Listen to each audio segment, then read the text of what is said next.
اور یہ میں اسے صحن کی روحانیت کہتا ہوں. صحیح. جو صحن میں ہم زندگی گزارتے ہیں ویڑے میں، وہاں کی معاشرت، وہیں سے روحانیت کے چشمے اور سوتے ابھرتے ہیں، پھوٹتے ہیں. صحیح. جو ہماری زندگی کو سیراب کرتے ہیں. صحیح. تو خدا کے پاک کلام کا جو شوق تھا وہ بھی مجھے والد سے ملا.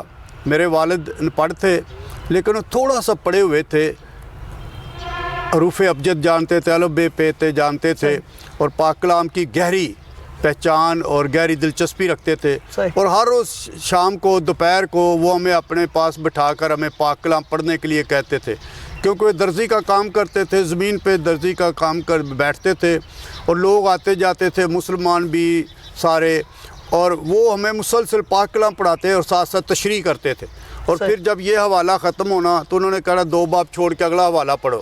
اور جب مسلمان بھی آنے، انہوں نے تشریح کرنی، ساتھ درزیوں کی مشین بھی چل رہی ہے، ساتھ حقہ بھی پی رہے ہیں، ساتھ ہم پاک کلام بھی پڑھ رہے ہیں، ساتھ تشریح بھی ہو رہی ہے، اور یہ سارا عمل ہمارے خون میں چلا گیا. اور پھر اس پہ یہ کہ مجھے بیرون ملک میں، روم میں اعلیٰ تعلیم، مقدس صحائف میں اعلیٰ تعلیم حاصل کرنے کا موقع ملا، بعد میں پڑھانے اور لکھنے کا موقع ملا. تو یہ پاک کلام کی عقیدت ہمیں صحن سے، والد سے ملی ہے. اور میں اس پہ بہت زور دیتا ہوں کہ جو جڑوں میں ہماری روحانیت اور عقیدت چلی جائے گھر سے، خاندان سے، وہ ہمیں قائم رکھتی ہے، برقرار رکھتی ہے زندگی میں. دوسرا، مومنین کی تربیت. جیسے میں نے پہلے بتایا کہ میرے ابو رضاکارانہ مبشر تھے.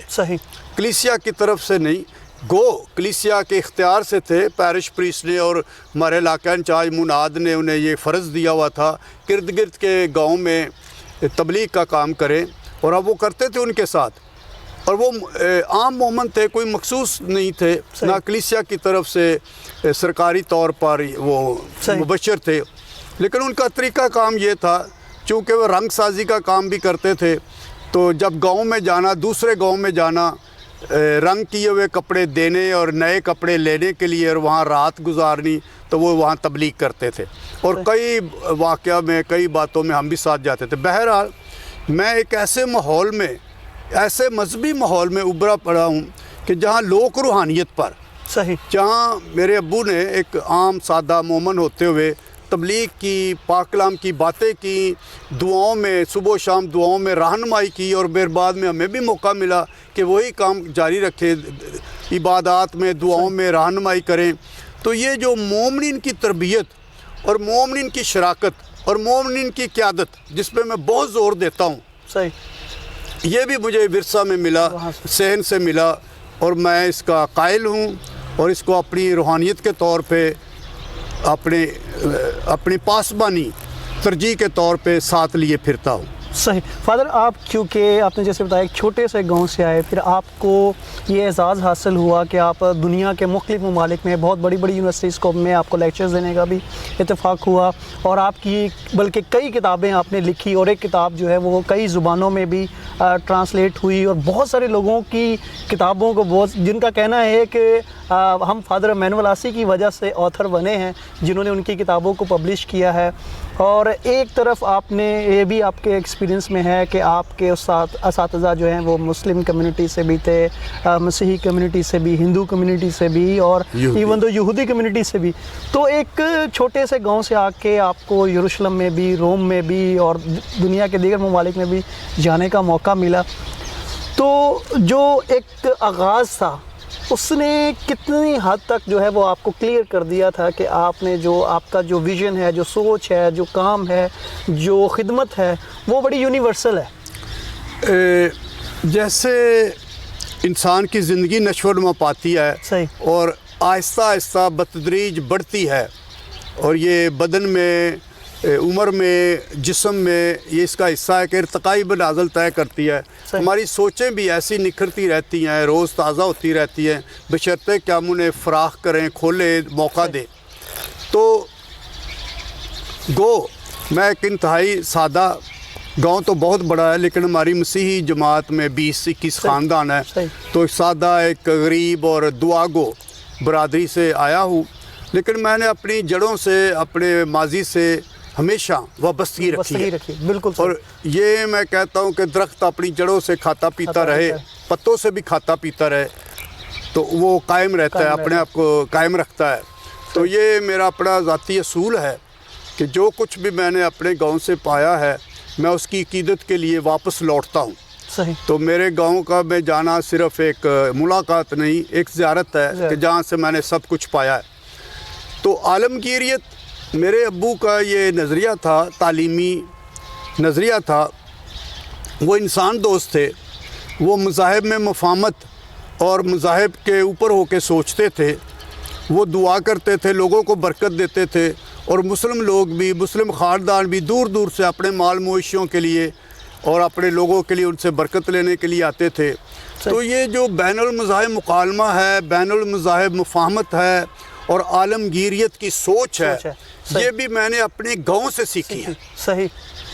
یہ نقصان اس وقت ہوتا ہے جب آپ اپنی یادوں سے فرار کرتے ہیں، جب یادوں کا انکار کرتے ہیں یا ماضی سے فرار کرتے ہیں اور انہیں اون نہیں کرتے، انہیں اپنا نہیں سمجھتے. وہ پھر آپ کی شخصیت میں بگاڑ بنتا ہے اور وہ آپ کی شخصیت میں ایک علیحدہ پن، ایک آپ کے دوسروں سے علیحدگی کی طرف لے جاتا ہے. جب آپ کی جتنی آپ کی مقامیت کی جڑیں مضبوط ہوں گی اتنا ہی آپ عالمگیریت کو زیادہ سمجھیں گے، اور جتنا آپ عالمگیریت کو سمجھیں گے اتنی ہی آپ کی مقامیت کی جڑیں مضبوط ہوں. صحیح. Thank you so much father once again. آپ کا بہت بہت شکریہ، آپ نے وقت دیا اور اپنے قیمتی خیالات کا اظہار کیا. Thank you so much. Thank you. میں بھی ماسٹرز یوٹیوب چینل کا شکریہ ادا کرنا چاہتا ہوں کہ آپ کی وساست سے کلیسیا کے بہت سے خادموں، بہت سے پاسبانوں کے انٹرویوز دیکھنے کو ملتے ہیں کہ میں اس بات کا قائل ہوں کہ ہمیں زیادہ سے زیادہ میڈیا میں جانا چاہیے، اور یہ حدوں سے باہر اور سرحدوں سے باہر بشارت کا ایک بہت خوبصورت طریقہ ہے. میں آپ کی اس کوشش کو خراج تحسین پیش کرنا چاہتا ہوں، آپ کو مبارکباد دینا چاہتا ہوں اور آپ کا شکریہ کرتا ہوں. Thank you once again. ناظرین، آج کے اس پروگرام کے ساتھ فادر ایمینول آسی کے شکریہ کے ساتھ آپ سے اجازت چاہیں گے، اور آپ سے ملاقات ہوگی اگلے پروگرام میں ایک نئی شخصیت کے ساتھ. تب تک اپنا بہت سارا خیال رکھیے گا. Thank you so much.